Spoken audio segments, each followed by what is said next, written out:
পৃথিবীর কোন দেশের ইতিহাসে একজন সরকার প্রধানের এই লাল টেলিফোন এটা বন্ধ থাকবে, তার কেটে ফেলবে, এটা কল্পনাও করা যায় না। তার মানে এখন আমি বলবো যে ইঙ্গিত সুস্পষ্ট যে তারেক রহমান সাহেবকে হত্যা করার জন্য যারা খুনি চক্র তারা সক্রিয় হয়ে গেছে। আমরা ইংরেজিতে তাকে বলি অ্যাক্টিভেটেড হয়ে গেছে।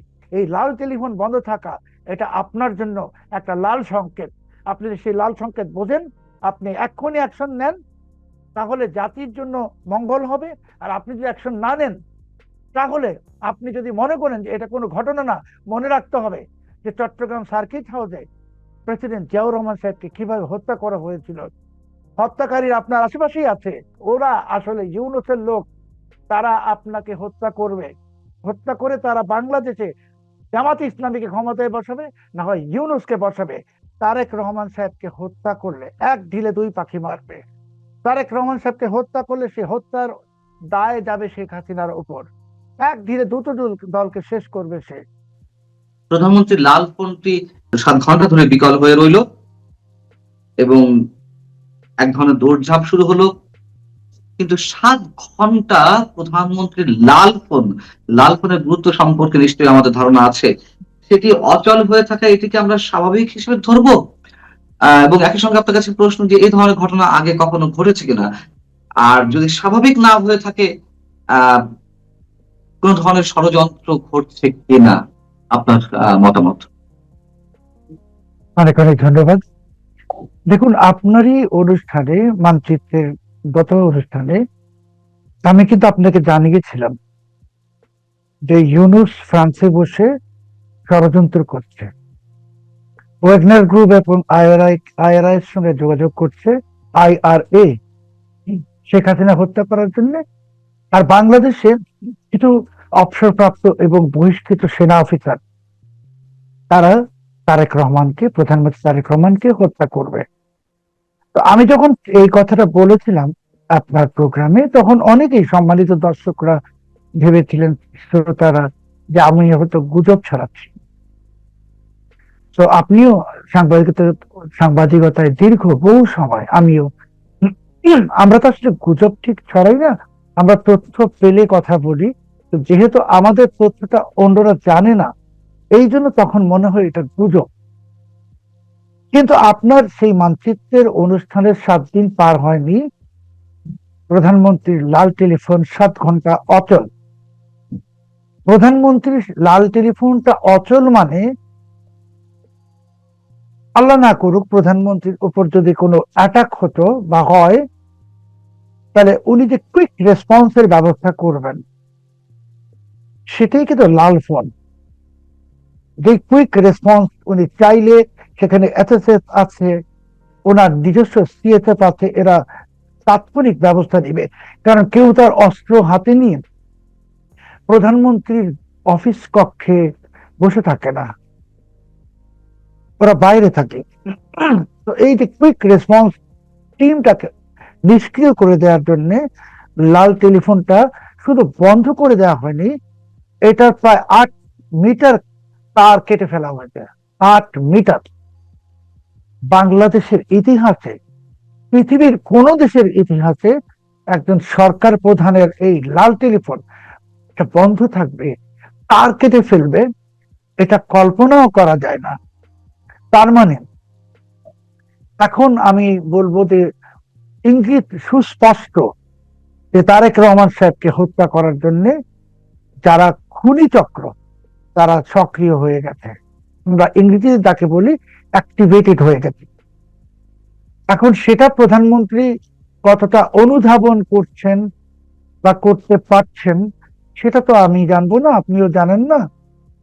বা প্রধানমন্ত্রীর তো এই সিকিউরিটি অ্যাফেয়ার্স দেখার মতো নিশ্চয়ই লোকজন আছে, উনার অ্যাডভাইজার আছে, আমি জানি সেটা প্রতিরক্ষা উপদেষ্টা।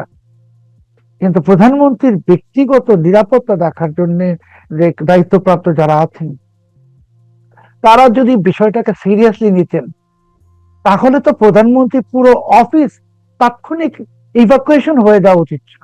মানে মার্কিন প্রেসিডেন্ট ডোনাল্ড ট্রাম্পের অফিসে এরকম একটা ঘটনা ঘটে, ডোনাল্ড ট্রাম্পকে ওই পাতাল ট্রেনে চড়ে অন্য জায়গায় নিয়ে যাবে, নিয়ে এয়ারফোর্স ওয়ানে আকাশে উড়িয়ে সেটা চেক করা হবে পুরো অফিসটা, যে আর কি কি ঘটনা হয়েছে।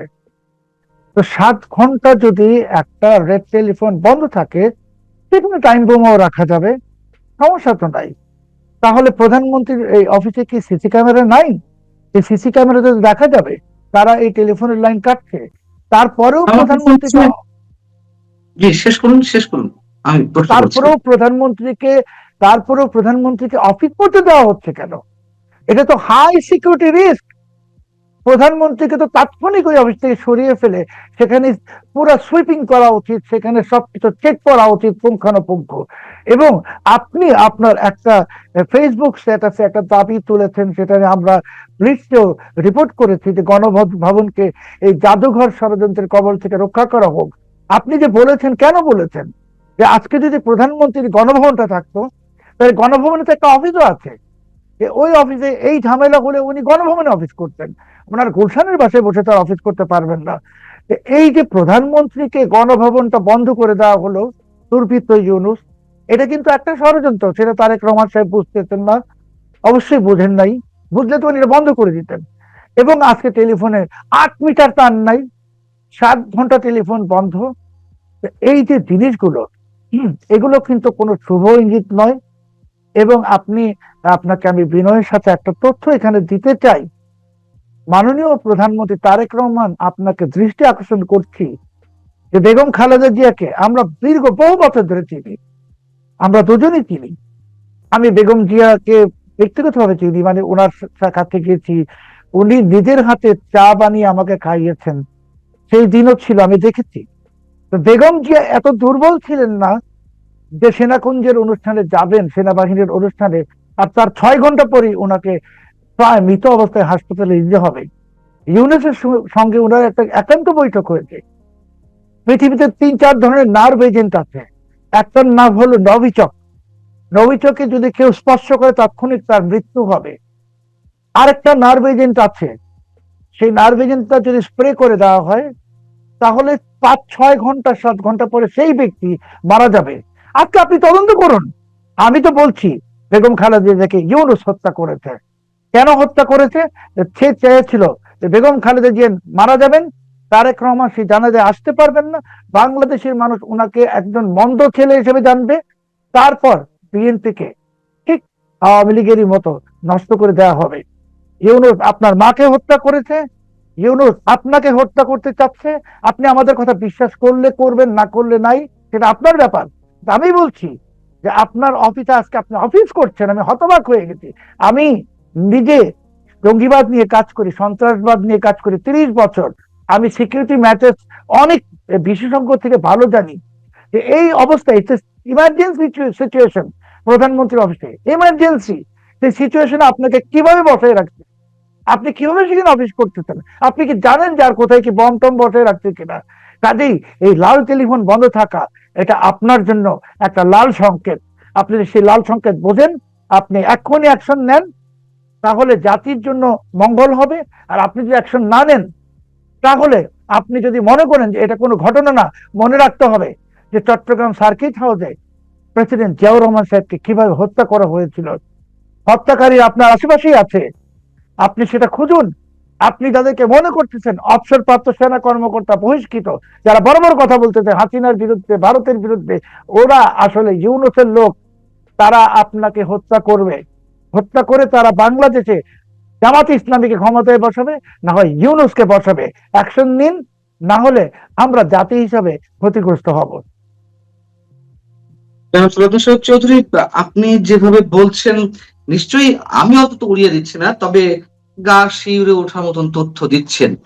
প্রথমত আপনি যে বলেছেন যে অনেকে গুজব মনে করতে পারে, অনেক কাছে মনে হতে পারে যে আপনি বলছেন, যেমন ডক্টর ওয়েগনার গ্রুপ বা আই সম্ভবত আয়ারল্যান্ডের যে গুপ্ত ঘাতক বাহিনী তাদের ভাড়া করেছে, তাদের সঙ্গে যোগাযোগ করছে, এই তথ্য আপনি জানিয়েছেন, আমাকে এখানে বলেছেন।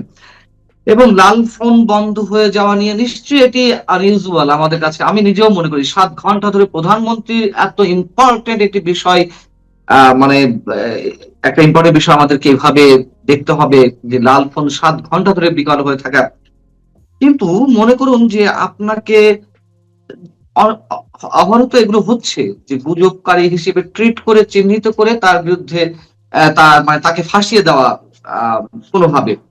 এখন আমি যদি সরাসরি আপনাকে প্রশ্ন করি যে আপনি যে তথ্যগুলো দিচ্ছেন সরকারের পক্ষ থেকে যদি কেউ এই ধরনের মানে আপনার কাছে কোনো প্রমাণ চায় যে আপনি যে কথাগুলো বলছেন সেগুলো আসলে তার ভিত্তি কি? আপনি যে সমীকরণ মিলিয়ে দিচ্ছেন এবং ২ দিয়ে ৪ মিলানোর চেষ্টা করছেন বা মিলাচ্ছেন।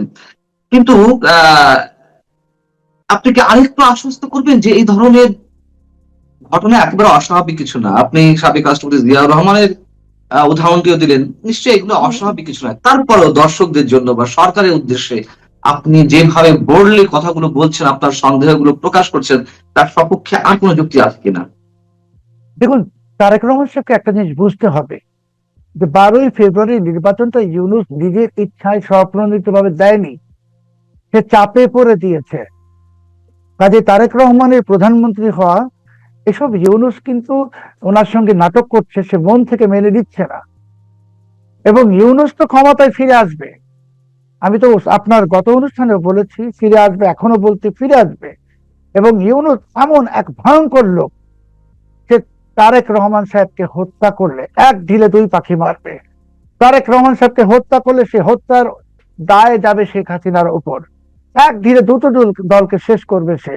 আজকে যদি বাংলাদেশের গোয়েন্দা সংস্থা যারা আছেন, তাদের যদি এই বিষয়ে জানার আগ্রহ থাকে, ওনারা যদি আমার কাছে জানতে চান যে ওয়েগনার গ্রুপের সঙ্গে ইউনূস যোগাযোগ করেছে, প্রমাণ কি, আমি তাদেরকে প্রমাণ দিব।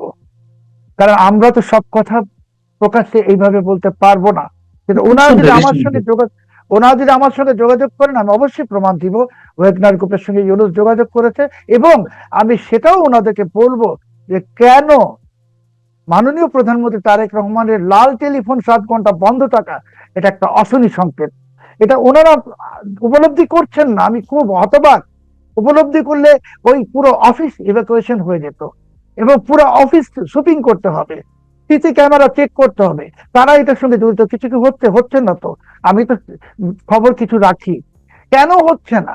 তাহলে তারেক রহমান সাহেবকে কেউ হয়তো বোঝাচ্ছে না এটা কোনো ব্যাপার না, এটা ছোট ব্যাপার। এটা ছোট ব্যাপার না।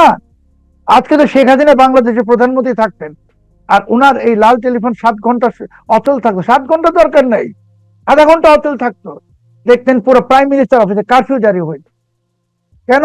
কারণ এটা তো ডেঞ্জারাস জিনিস, সরকার প্রধানের বিরুদ্ধে একটা গভীর ষড়যন্ত্র। আজকে যদি ওনার অফিসের টেলিফোনের তার 8 মিটার কেটে ফেলে, কালকে ওনার খাবারে বিষ মিশিয়ে দিবে না, এটা প্রমাণ কোথায়? তারেক রহমান সাহেব তো একজন সরল সহজ মানুষ। আমি যে বললাম যে বেগম খালেদা জিয়াকে নার্ভ এজেন্ট স্প্রে করে মেরে ফেলা হয়েছে, তো তারেক রহমান সাহেব তো হয়তো নার্ভ এজেন্ট কাকে বলে সেটাও জানেন। একটা কলমের মধ্যে নার্ভ এজেন্ট থাকে যদি, কলম তো উনি আটকাবেন না, তো সেই কলমটা স্প্রে করে দিবে উনি 8 ঘন্টা পরে, 9 ঘন্টা পরে, 10 ঘন্টা পরে। কাজেই এটা এটা আমাদের গোয়েন্দা সংস্থারা যদি আমাকে জিজ্ঞেস করেন, যে কোনো কেউ, তাহলে যে জিজ্ঞেস করবে তার সেই ব্রেন থাকতে হবে বোঝার মতো। আমি ওনাদেরকে প্রমাণ সহ দিব। কেন বলছি, মানচিত্র প্ল্যাটফর্ম গুজব ছড়ানোর প্ল্যাটফর্ম না, বা আমি বা মঞ্জুর আলম পান্না আমরা গুজব ছড়াই না। দুঃখজনক ভাবে মঞ্জুরুল আলম পান্না সাহেব এখনো ইউনূসের দেয়া সন্ত্রাস দমন আইনের মিথ্যা মামলায় এখনো কোর্টে হাজিরা দিচ্ছেন। আমাকে শেখ হাসিনা বিএনপি জামাতের দেয়া রাষ্ট্রদ্রোহ মামলায় জেল খাটিয়েছে। আমরা তো সত্যি কথা বলি, জেল খাটায়। বেগম খালেদা জিয়া আমাকে জেলে দিয়েছেন, বলেছিলাম বাংলাদেশে জঙ্গি উত্থান হচ্ছে। তারপরে বেগম খালেদা জিয়া নিজেই বলেছেন বাংলাদেশে জঙ্গি উত্থান হচ্ছে। আমরা যেটা বুঝি 4 বছর আগে, দেশের রাষ্ট্র নায়করা বা সরকার প্রধানরা বলছে 6 বছর পরে। আমি বলতেছি, এখনো বারবার বলতেছি যে বেগম খালেদা জিয়ার মৃত্যু তদন্ত হতে হবে। এবং পাশাপাশি এই যে রেড টেলিফোন, এটা সিরিয়াস একটা ন্যাশনাল ক্রাইসিস, এটাকে আইডেন্টিফাই করতে হবে। আমরা চাই প্রধানমন্ত্রী তারেক রহমান সুস্থ থাকুন, জীবিত থাকুন। উনি বুঝতে পারেন যদি ওনার শত্রু কারা। আমাদের ভালো লাগবে, আমাদের গুজব ছড়ানোর কোনো প্রয়োজন নাই। কেউ আমাদেরকে গুজব ছড়ানোর জন্য কোনো টাকা দেয় না, আর টাকা খেয়ে আমরা কিছু করিও না। বাট আমাদেরকে একটা দায়িত্ব যে দেশটা যেন ভালো থাকে। তারেক রহমান সাহেব তো, আমি বলেছিলাম আপনাকে আরেকটা অনুষ্ঠানে, তারেক রহমান সাহেব চীন গেলে 5 পয়সাও পাবেন না, বলেছিলাম না? উনি কিন্তু এখন চীনে যাচ্ছেন না। কেন যাচ্ছেন না? চীন টাকা দিবে না। আমেরিকার চুক্তি থাকলে চীন টাকা দিবে না, উনি যাচ্ছেন মালয়েশিয়া। আমরা তো এটা বলেছি অনেক আগে, তখন সবাই বলেছে গুজব। আমরা যা বলি আজকে, 6 সপ্তাহ পরে এটা ঘটবে। আমি এটাও বলে দিচ্ছি যে খলিলুর রহমান যে জাতিসংঘের সাধারণ পরিষদের যে পদ পেয়েছেন, সভাপতির পদ, যে বাংলাদেশের 5 পয়সার কোনো দাম নাই, লাভ নাই। খলিলুর রহমানকে তো ওই পদের জন্য বেতন দিবে না, তাহলে বেতন কিন্তু আমাদের দিতে হবে। উনি 1 বছরের জন্য ছুটিতে গেছেন, এবং এই 1 বছর ওনার দায় মুক্তি, ওনার বিরুদ্ধে কোনো মামলাও করা যাবে না। ধরুন যদি এমন একটা দিন আসে যে ইউনূসের বিচার করবো আমরা, তাহলে কিন্তু খলিলুর রহমানের বিচার করতে পারবো না 1 বছর। এবং বিচার না করতে পারলে, যদি বিচার শুরু করি, খলিলুর রহমান বাংলাদেশে আর আসবেন না। আর একটা কথা হলো, খলিলুর রহমানকে 1 বছরের ছুটি দেওয়ার কোনো কারণ নাই। তারেক রহমান সাহেবের উচিত এক্ষুনি একজন যোগ্য লোককে পররাষ্ট্রমন্ত্রী বানানো। এবং খলিলুর রহমান যখন বিজয়ী হলেন, লাইভ ওয়ার্ল্ড দেখছে এটা, সেখানে প্রধানমন্ত্রীর পররাষ্ট্র বিষয়ক উপদেষ্টা ছ্যাবলামো করলেন, হাত ধরে খলিলুর রহমানকে যেন একটা হাডুডু খেলায় জিতেছে। এই যে ছ্যাবলামো, বাংলাদেশের ইমেজ নষ্ট হচ্ছে বারবার, বহুবার, এটা ঠিক না। এই হুমায়ুন কবির থেকে আমার এই জায়গা থেকে একটা প্রশ্ন, যেহেতু মার্কিন চুক্তি নিয়ে তো আমরা তো বলছি যে বাংলাদেশের সার্বভৌমত্ব একেবারেই হুমকির সম্মুখীন, বাংলাদেশের স্বাধীন কোন ধরনের সিদ্ধান্ত নেওয়ার ক্ষমতা একেবারেই আটকে গেল, ইত্যাদি ইত্যাদি, এবং এই মার্কিন বাণিজ্য চুক্তি যে কতটা ভয়াবহ রূপ ধারণ করবে সেটা আমরা আগে থেকেই আজ করছি। প্রশ্ন হচ্ছে যে নতুন করে শ্রম জোর করে শ্রম অধিকারের মানে শ্রম অধিকার লঙ্ঘন করে উৎপাদিত পণ্য যুক্তরাষ্ট্রে পাঠানোর ক্ষেত্রে অতিরিক্ত 10 থেকে 12.5% শুল্ক আরোপ করা হলো বাংলাদেশ সহ ভারত, কানাডা, মেক্সিকো কিংবা যুক্তরাজ্য সহ আরো বেশ কয়েকটি রাষ্ট্রের উপরে। অন্য রাষ্ট্র কি করছে না করছে সেটা আমাদের হেডেক নয়। 20% শুল্ক আরোপ করা হলো, মানে সেখান থেকে 1% কমানোর জন্য এই যে কথিত মার্কিন চুক্তি করা হলো। এখন যে আরো 10 থেকে 12% শুল্ক আরোপ করা হলো, এর জবাব কি ডক্টর খলিল দিবে? এবং ডক্টর খলিল তো সেখানে বসে উল্লাস করছেন, মানে জাতিসংঘে বসে তিনি উল্লাস করছেন, আর এদিকে আমাদেরকে নতুন নতুন বিপদের সম্মুখীন হতে হচ্ছে। সব মিলিয়ে আসলে ভিতরে রহস্যটা কোথায়? যুক্তরাষ্ট্র কি একের পর এক এভাবে চিড়ে চ্যাপ্টা করে দিবে বাংলাদেশকে? খলিল জানে যে মার্কিন যুক্তরাষ্ট্র বাংলাদেশকে ক্রমাগত চাপে রাখবে। আপনার একটা অনুষ্ঠানে আমি বলেছিলাম যে মার্কিন যুক্তরাষ্ট্র এই বাংলাদেশ সরকারকে বলবে ইসরায়েলকে স্বীকৃতি দাও। কারণ খলিল তো চলতি বছর জানুয়ারি মাসে নিজে স্বপ্রণোদিত হয়ে গিয়ে বল কাপুরকে বলেছে বাংলাদেশ ট্রাম্পের যে একটা টিম করেছে গাজায় ইসরায়েলের নেতৃত্বে, সেখানে আমাদের সেনাবাহিনী পাঠাবে। খলিল বলে এসছে। তো মুখে বলা তো যায় না, আমেরিকাতে সব লিখিত বলতে হয়। খলিল জানে এখন বাংলাদেশকে ইসরায়েলের সাথে মিলে ফিলিস্তিনিদেরকে মারার জন্য সৈন্য পাঠাতে হবে। খলিল জানে বাংলাদেশ ইসরায়েলকে স্বীকৃতি দিতে হবে। সবকিছু সে জানে। এবং বাংলাদেশকে ট্রাম্প প্রশাসন, মার্কিন প্রশাসন ক্রমাগত চাপে রাখবে। চট্টগ্রামে সামরিক ঘাঁটি করবে, আরাকানি করিডোর নিবে, এই সমস্ত জিনিস খলিলও রাজি হয়ে আছে। এই জন্য খলিল ইচ্ছা করে ওই যে মোনাজাত করলো, আল্লাহকে বললাম বেঁচে গেছি। কেন বেঁচে গেছি? এখন সে ওই আমেরিকাতে বসে বসে দেখবে যে তারেক রহমান সাহেবকে নিয়ে বা আমাদের সরকারকে নিয়ে আমেরিকা কি কিভাবে কুস্তি খেলতেছে, আর আমাদের দেশটা কি কিভাবে বিপদে পড়তেছে। আর খলিলুর রহমান এখানে সেখানে ইংরেজিতে বক্তৃতা দিয়ে বেড়াবে। খলিল, ইউনূস, দুজন বাংলাদেশ সর্বনাশ করে এখন বাংলাদেশের এই আপাতত দৃশ্যপট থেকে সরে গেল। যে প্রকাশ্যে একটি প্রশাসন, জেলা প্রশাসন কিভাবে তার এলাকার সাংবাদিকদেরকে চিঠি ইস্যু করে, নোটিশ ইস্যু করে নির্দেশ দেয় যে তোমরা সবাই মাসের নির্দিষ্ট সময়ে বেঁধে দেওয়া হয়েছে, তাদের কাছে সব খবরাখবরগুলো জমা দিতে হবে। তো এটি বাংলাদেশের এই বর্তমান সরকারের সব ক্ষেত্রেই এমনটাই আসলে চলছে।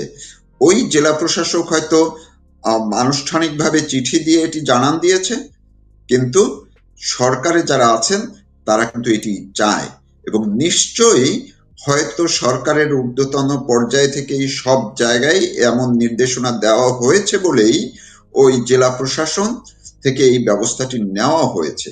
তো যদি সরকারের কাছে যদি গণমাধ্যমকে জবাবদিহিতার নামে এইভাবে একটি প্রক্রিয়ার মধ্যে গণমাধ্যমকে ঢুকিয়ে দেওয়া হয়, সাংবাদিকদেরকে যদি ঢুকিয়ে দেওয়া হয়, সেইটা আর গণমাধ্যম কিভাবে থাকে?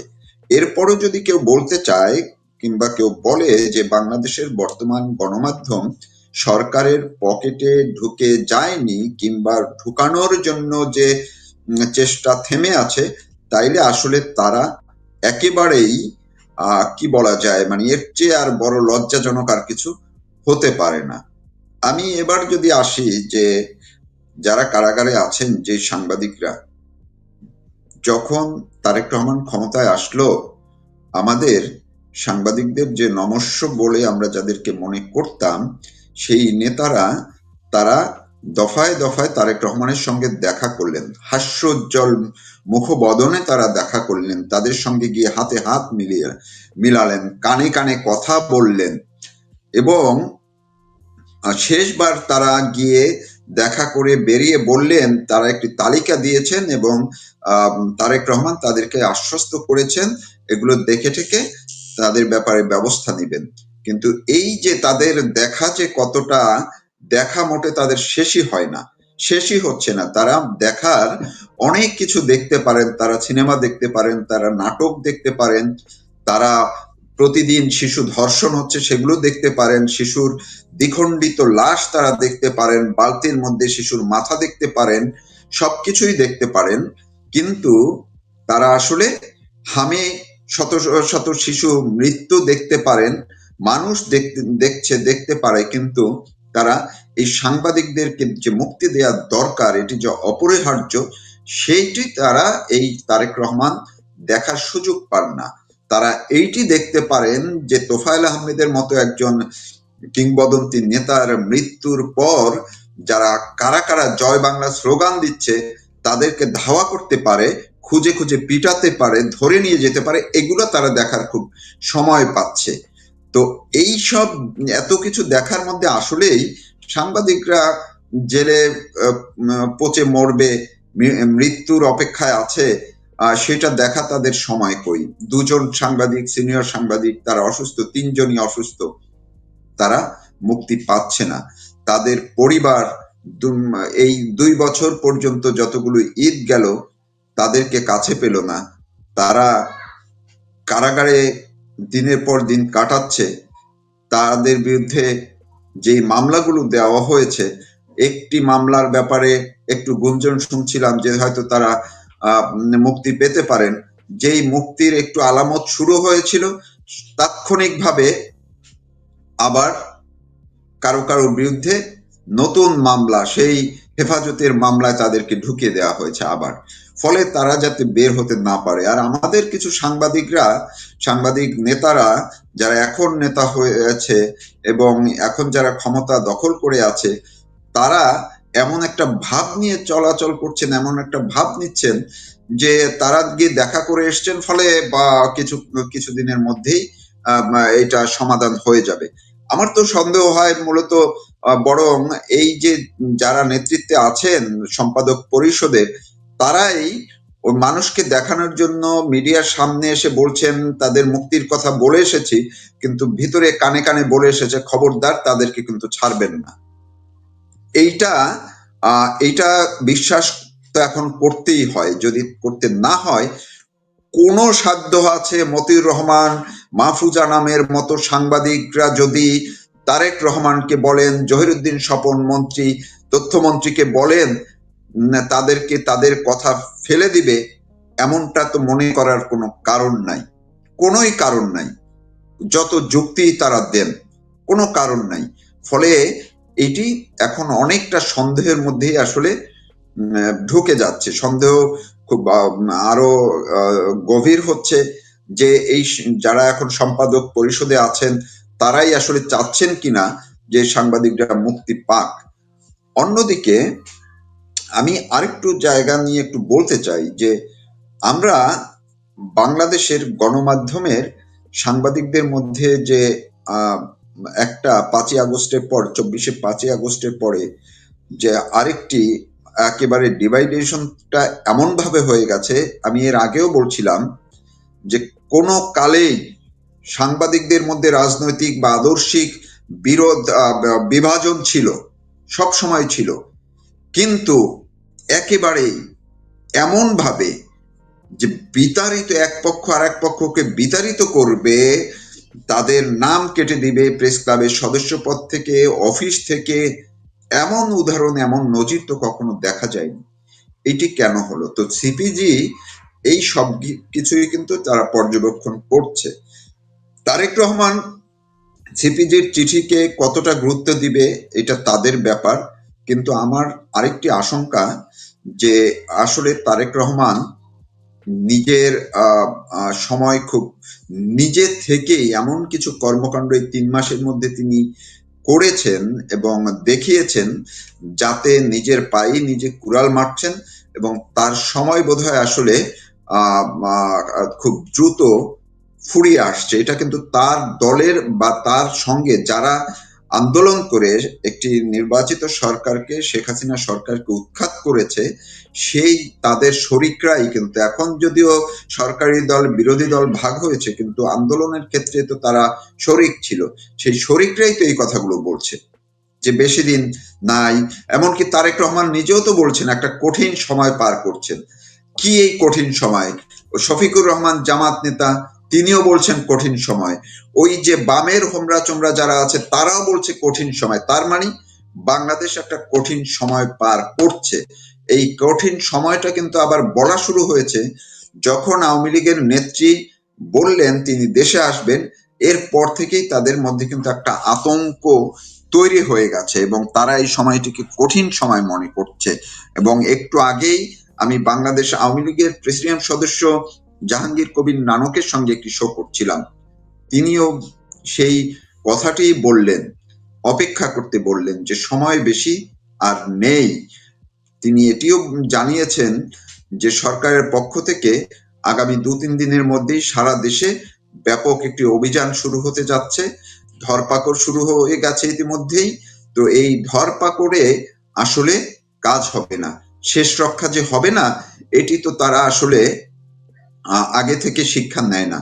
এই তারেক রহমান সরকার যদি এই একই পথে চলতে থাকে, বিপদে তারেক রহমান সরকার যে পড়বে তা নিয়ে আসলে খুব একটা মানে খুব বেশি কোনো বিশ্লেষণেরও আসলে দরকার হয় না।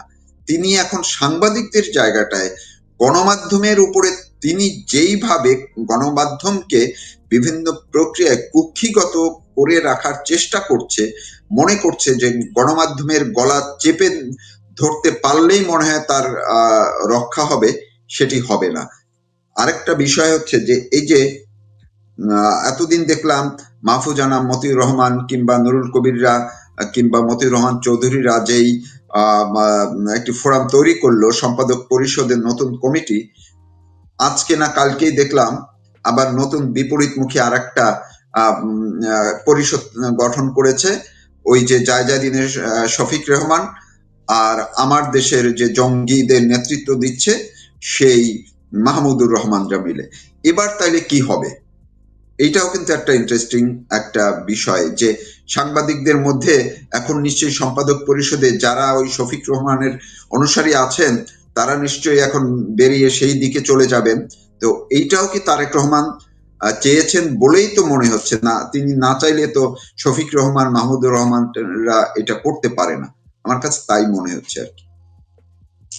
এর সঙ্গে আমার একটা প্রশ্ন আছে। এটা এই ন্যাশনাল কাউন্সিল, এডিটর কাউন্সিল, সেটার নতুন নাম যেটি, নতুন যে সংগঠন হলো, আমি যেটা বলতে চাচ্ছি যে সিপিজি যে 10টি শোনা প্রেসক্রিপশন যাচ্ছে না। সরকার, আমাকে শোনা যাচ্ছে না? এখন শোনা না, যাচ্ছে? আমি শুনতে পাচ্ছি না। ওকে, একটা মিনিট থেকে। আমার কথা শোনা যাচ্ছে? যে আপনার কথা শোনা যাচ্ছে, একটা সেকেন্ড, আমি একটু লাইনে থাকেন, আজকে হঠাৎ করে আবার কী হলো? হ্যালো, এখন শোনা যাচ্ছে না? না, না, কথা শোনা যাচ্ছে না।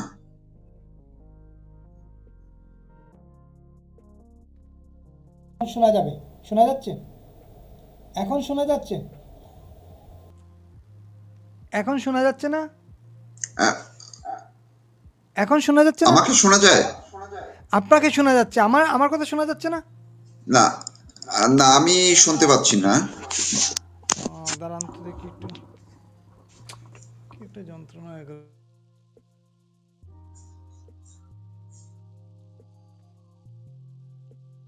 হ্যাঁ, এখন এখন শোনা যাচ্ছে?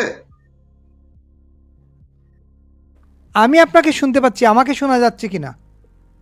আমাকে শোনা যাচ্ছে না আমাকে। হ্যাঁ, এখন শুনতে পাচ্ছি, আমি শুনতে আ- পাচ্ছি।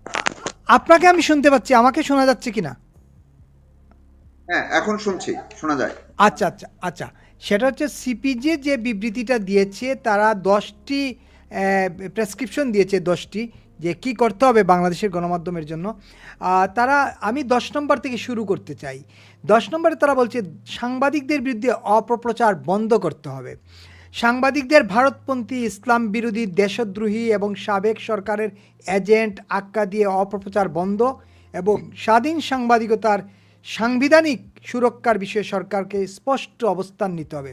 এ ধরনের অপপ্রচার শুধু সাংবাদিকদের কাজকে প্রশ্নবিদ্ধ করে না, বরং তাদের নিরাপত্তাকেও ঝুঁকির মুখে ফেলে এবং তথ্যসূত্রদের ভীত করে তোলে।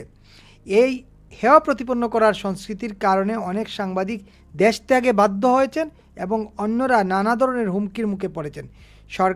সরকারকে স্পষ্ট বারবার জনসমক্ষে ঘোষণা করতে হবে, স্বাধীন সাংবাদিকতা একটি সাংবিধানিক অধিকার এবং গণতন্ত্রের জন্য অপরিহার্য। একই সঙ্গে সংবাদ মাধ্যমের বিরুদ্ধে অপপ্রচারের মাধ্যমে সহিংসতায় উস্কানি দেওয়া ব্যক্তিদের জবাবদিহির আওতায় আনা হবে, তাও স্পষ্ট জানাতে হবে। আপনি জি। এটাকে কিভাবে ব্যাখ্যা করছেন? না, এই যে অপপ্রচার, ট্যাগ দেয়া, এই যে ট্যাগ দেয়া, এই যে আওয়ামী লীগের দূষর, শেখ হাসিনার দূষর, কিছু বললেই তুমি 16 বছর কইছিলা, 15 বছর কইছিলা, দালাল। এখন যারা করলো, ইউনূসের যারা দালালি করলো, তো পরের সরকার কি পরে যারা আসবে? আমি আমি শুরুই করেছিলাম সেই বিষয়টা নিয়ে, আমি শুরু করেছি কারণ সিপিজে যা বলছে, সিপিজে কিন্তু নতুন করে বলে নাই, এর আগেও এই জিনিসগুলো, এবং এটা আমি তো বললাম যে বিভিন্ন জায়গায় বিভিন্ন ফোরামে যে আলোচনাগুলো হয়েছে সেখানেও কিন্তু সিপিজের প্রতিনিধিরাও থাকে, তারা এগুলো খোঁজ খবর নেয়, এবং যারা প্রবাসে আছেন সাংবাদিকরা তাদের সঙ্গে কিন্তু সিপিজের লোকজন তারা কথা বলে, তাদের তাদের কাছ থেকে ইনফরমেশন নেয়, তাদের বক্তব্য নেয়, পরিস্থিতি জানতে চায়। ফলে এই এই অবস্থাটা তো এখন সবচেয়ে বড়, সবচেয়ে বাংলাদেশে ভয়াবহ অবস্থা। এর আগে তো এটা তো ছিল না। আমি এর আগেও বহুবার বলেছি যে আগে আওয়ামী লীগ সরকারের সময় যে বিএনপি পন্থী যে সাংবাদিক নেতারা, এটিকে আমরা জানতাম না? সবাই তো জানতো কে আওয়ামী লীগ পন্থী, কে বিএনপি পন্থী, এটা তো সবাই জানতো। তো রুহুল আমিন গাজী উনি কোন পন্থী করতেন, আমাদের এদিকের কারা কোন পন্থী করতেন, সবাই তো এটি পরিষ্কার ছিল, তাই না? তো সেই জায়গাটিতে এখন এমন ভাবে একটি একেবারেই কুক্ষিগত করা হলো যে কোনো অবস্থাতেই কোথাও মুক্তিযুদ্ধের পক্ষের কিংবা কোনোভাবে আদর্শিকভাবে বঙ্গবন্ধুর আদর্শে বা আওয়ামী লীগের আদর্শে যারা বিশ্বাস করে তাদেরকে তারা নিশ্চিহ্ন করে দিতে চায় বা দেওয়ার প্রক্রিয়া সব করছে। এই যে এত 300 প্রায় 400 জন সাংবাদিকদের বিরুদ্ধে মামলা দেওয়া হলো, তাদের হত্যা মামলা দেওয়া হলো, তাদের বিরুদ্ধে যে ট্যাগ দেওয়া হলো, তাদেরকে কথা বলতে গেলেই এখনো দেখি যে ওই টকশোতে কথা বললেও টকশোর মধ্যে রীতিমতো হাতাহাতি মারামারির অবস্থা। কয়েকদিন আগেও দেখলাম সে ইয়েকে, আমাদের পান্নাকে মারতে উঠলো একজন। তো এই যদি পরিস্থিতি হয়, এগুলো তো প্রকাশ্য, খুবই প্রকাশ্য বিষয় এগুলো। তো এই ক্ষেত্রে এইটা তো সিপি যে দেখছে, কিন্তু তারেক রহমান কি এগুলো আর দেখে না? নিশ্চয়ই দেখে। তারেক রহমান না দেখুক, কিন্তু এই যে আমাদের জহিরুদ্দিন স্বপন ভাই, তথ্যমন্ত্রী, তিনি তো এগুলো দেখেন। তিনি তো, তাকে তো আমরা মনেই করতাম যে তিনি সাংবাদিক বান্ধব একজন মানুষ, তিনি একসময় বাম আদর্শের ছাত্রনেতা ছিলেন, তার অনেক অনুসারীরা সাংবাদিক আছে, তারা তাকে একটু অন্যভাবেই জানতেন। তিনি রাজনৈতিক পরিবর্তন, দল পরিবর্তন করলেও তার প্রতি একটা পজিটিভ ধারণা কিন্তু অনেকের ছিল, কিন্তু তার এই সময়েও যদি তিনি তিনিও যদি এগুলো নিয়ন্ত্রণ করতে না পারেন, তার মানে বুঝতে হবে যে তিনিও আসলে তারেক রহমানকে বুঝাতে পারছেন না তথ্যমন্ত্রী হয়েও, কিংবা তিনিও চান নিজের আত্মরক্ষার জন্য, নিজের মন্ত্রিত্ব রক্ষার জন্য যেভাবে আছে সেভাবেই চলুক। যদিও মাঝে মধ্যে দেখি যে তিনি বিভিন্ন সভায় গিয়ে, মিটিং এ গিয়ে কিছু কথা বলেন, যে কথাগুলো সাংবাদিকদের পক্ষে যায়, এমন কিছু কথা বলেন, কিন্তু কাজের বেলায় আসলে ঘটছে উল্টোটা, খুবই উল্টোটা ঘটছে। তো এই প্রশ্নটা তো জহিরুদ্দিন স্বপন ভাইয়ের প্রতিও থাকতেই পারে যে আপনি তাহলে কি করছেন? আপনার প্রতি মানুষের কিংবা সাংবাদিকদের মধ্যে যাদের পজিটিভ একটা ভাবনা ছিল, সেই ভাবনার জায়গাটা তো আপনি নষ্ট করে দিচ্ছেন। নিজের ইমেজই তো আপনি নিজে ক্ষুণ্ণ করে ফেলছেন। আপনি আজকে মন্ত্রী আছেন, কালকে যে আপনি মন্ত্রী থাকবেন, এটা কতটা বিশ্বাস আছে? নাকি আপনিও এই মন্ত্রী হয়ে আপনার আগের ইমেজ নষ্ট করে বিতর্কিত একজন নেতা, বিতর্কিত একজন মানুষ হিসাবে আপনি পরবর্তী সময়টা কাটাতে চান? এই প্রশ্নটা কিন্তু আমাদের কাছেও বড় হয়ে আছে। আমিও স্বপন ভাইকে ব্যক্তিগতভাবেই আমি তাকে জানি। আমি আমার একই এলাকার বড় ভাই, বরিশালের মানুষ। আহ, আমি তাকে ভালো করেই জানি। তো তিনি কেন যে এগুলো নিয়ন্ত্রণের চেষ্টা করছেন না, যদিও কিছু কিছু অভিযোগ আছে যে যাদেরকে তিনি সঙ্গে নিয়ে চলাফেরা করেন, তারা অনেকেই আবার এই আওয়ামী লীগের সময়ে আওয়ামী লীগের ভিতরেই ছিলেন, কিন্তু যখনই 5ই আগস্টের পর থেকে আবার ভোল পাল্টে ফেলেছেন। 12ই ফেব্রুয়ারি নির্বাচনের পরে তারা একেবারেই আবার বিএনপি হয়ে গেছেন। এমন পরিস্থিতিতে আসলে বাংলাদেশের সাংবাদিকতা, আমি একই কথা রিপিট করতে হয়, বাংলাদেশের সাংবাদিকতা খুবই ঝুঁকির মধ্যে আছে, খুবই বিপজ্জনক অবস্থায় আছে প্রতিটা হাউজে। আজকেও আমার সঙ্গে 2-3টা হাউজের 2-3 জনের কথা হয়েছে, তারা যে খবরগুলো দিল এটা কোনোভাবেই আসলে গ্রহণ করা যায় না। খুবই খুবই বাজে অবস্থা হাউসগুলোতে। বিভিন্ন হাউজে নতুন করে তালিকা হচ্ছে কারা আগে একটু হলেও আওয়ামী লীগ ঘেঁষা ছিল, কিংবা বিএনপি বা জামাতের আদর্শের বিরুদ্ধে কারা কারা ছিল সেই তালিকা করা হচ্ছে। এইগুলো খুঁজে খুঁজে তাদেরকে বিভিন্ন সময় হুমকি ধমকির মধ্যে রাখা হচ্ছে। একটু হলেই তাদেরকে থ্রেট দেওয়া হচ্ছে। এক সহকর্মী দিয়ে আরেক সহকর্মীকে বিভিন্নভাবে নাজেহাল করার চেষ্টা করা হচ্ছে।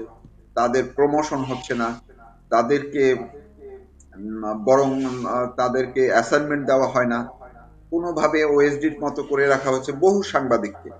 বহু সাংবাদিক আছে যাদেরকে কোন রকম বিভিন্ন কারণে তাদের হয়তো চাকরিচ্যুত করা হয়নি, কিন্তু তাদেরকে একেবারেই দায়িত্বহীন করে রাখা হয়েছে। এমন পরিস্থিতি খুবই ভয়ঙ্কর। এটা তো কখনো, এমনকি আওয়ামী লীগের সময় এমন হয়েছে কোন হাউজে যে যারা ওই বিএনপি পন্থী বা জামাত পন্থী ছিল তাদেরকে ওই সময় তো তারা রাজার হালে ছিল, ওই সময় তো তারা রাজার হালে ছিল। আওয়ামী লীগ পন্থী, বিএনপি জামাতপন্থী সাংবাদিকরা দাপুটে সাংবাদিক ছিল তখন। আওয়ামী লীগপন্থীরা বরং কোনোটা সাথে ছিল বিভিন্ন হাউসে, এটা তো আমরাই দেখেছি, তো এই তাই এই না? জায়গাগুলোতে আসলে খুবই একটা দুঃখজনক ব্যাপার হচ্ছে যে আহ, উম, এমন পরিস্থিতির মধ্যে বাংলাদেশের গণমাধ্যম নিয়ে আন্তর্জাতিক সম্প্রদায়গুলো তারা আমার কথা শোনা যাচ্ছে? শোনা যাচ্ছে।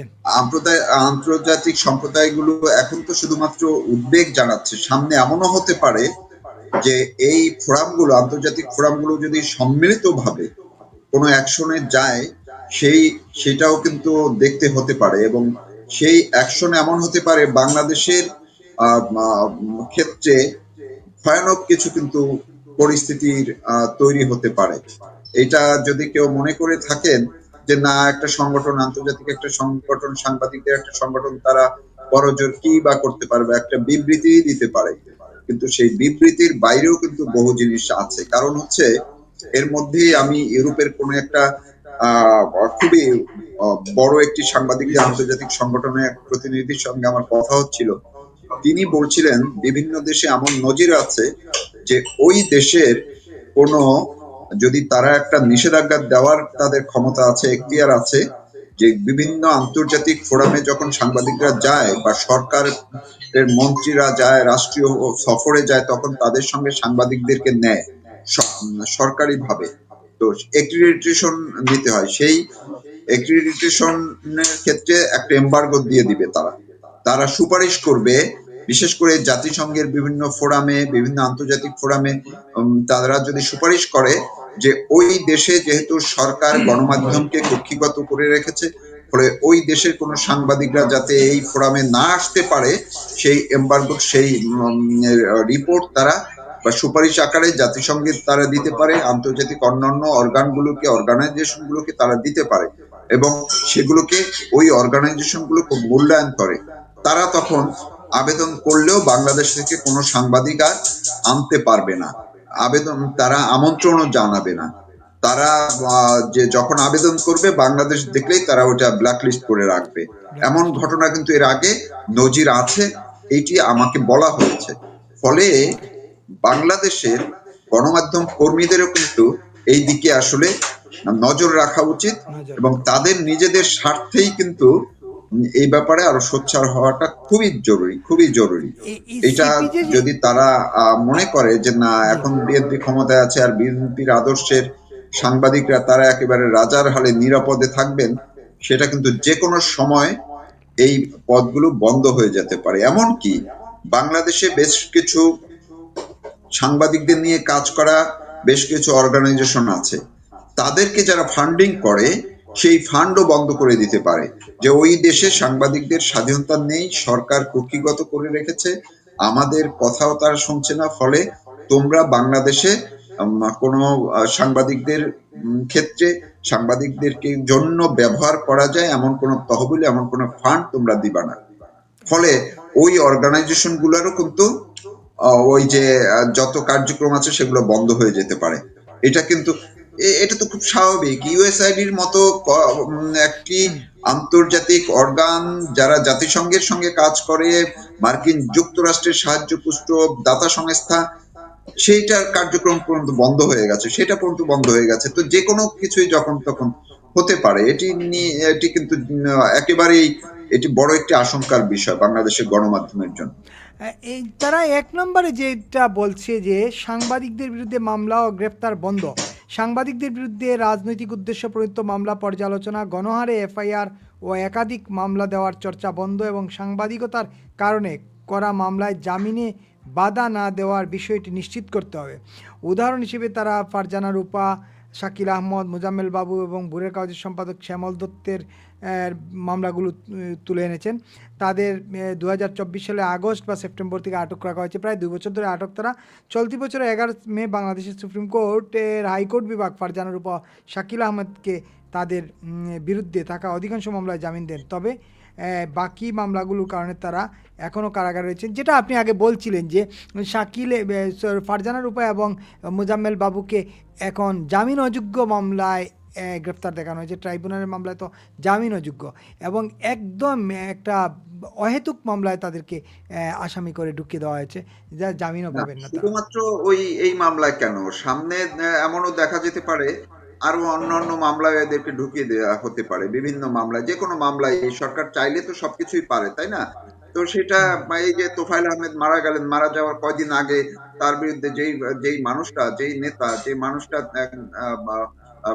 চলন শক্তি ছিল না, বলন শক্তি ছিল না, তিনি কথা বলতে পারেননি, তার কোনো ছিল না, সেন্স ছিল না, তিনি সেই মানুষটাকে পর্যন্ত গ্রেপ্তারি পরোয়ানা দেওয়া হলো তার বিরুদ্ধে। ভাগ্য ভালো যে তাকে গ্রেপ্তার করে ওই যে তিনি একেবারে নিস্তেজ অবস্থায়, মুমূর্ষু অবস্থায়, তাকে হয়তো তিনি বুঝতেন না, কিন্তু তাকে ওই বেডে হাত করা পরিয়ে যে হ্যান্ডকাপ লাগিয়ে যে রাখে নাই, এইটাই আসলে একটা ভাগ্যের ব্যাপার যে তাকে অন্ততপক্ষে ওই অবস্থায় মারা যেতে হয়নি। কারণ এই সরকার এমন পর্যায়ে চলে যাচ্ছে, এমন কিছু কাণ্ডকীর্তি করছে, যারা আসলে নিজেরাও মনে হয় বুঝতে পারতেছে না যে তারা কি করছে। আদালতের কথা সিপিজে কেন, আদালতের কথা তো সবাই বলছে।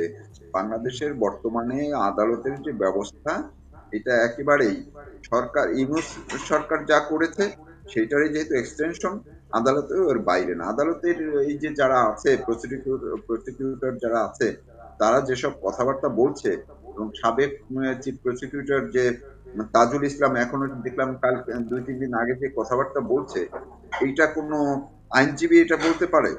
কোনো সরকারি যে আইনজীবী ছিল সে এটা তার পক্ষে এগুলো বলা সম্ভব? সে তো বলছে।